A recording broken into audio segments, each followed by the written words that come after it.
In this video, I'll guide you through how to turn off Copilot AI in Microsoft Edge. If you've noticed the Copilot icon in your browser and you'd rather not see or use it, I'll walk you through the exact settings you need to change. We'll keep things simple and clear, and by the end, that Copilot button will be gone from your Edge toolbar. First, make sure Microsoft Edge is open on your computer.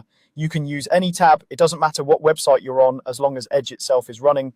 Look toward the top right corner of the browser window and find the three dots.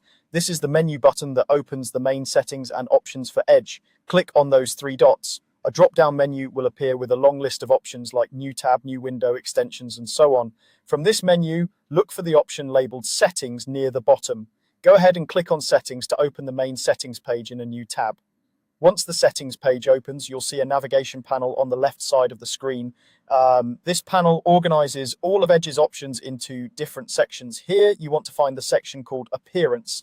This is where you control how Edge looks, including the items that are visible on your toolbar. Click on Appearance. The main area on the right will update to show a variety of display options. You might see things like theme, zoom, and button visibility. What you're looking for is a section labeled Toolbar Customization. If you don't see it right away, simply scroll down the page until you reach that section. In the toolbar customization area, you'll see different switches that let you turn specific buttons on or off. One of these options will be called Show Copilot Button. This is the setting that controls whether the Copilot icon appears in your Edge toolbar. To turn off Copilot, locate the switch next to Show Copilot Button and toggle it off. When the switch is off, it should change color or move position, indicating that it's disabled.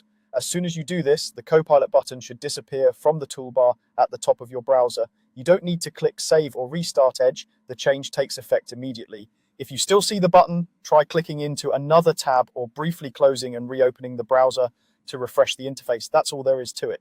You've successfully turned off the Copilot AI button in Microsoft Edge by going into Settings, opening the Appearance section, finding Toolbar Customization, and toggling off the Show Copilot button option.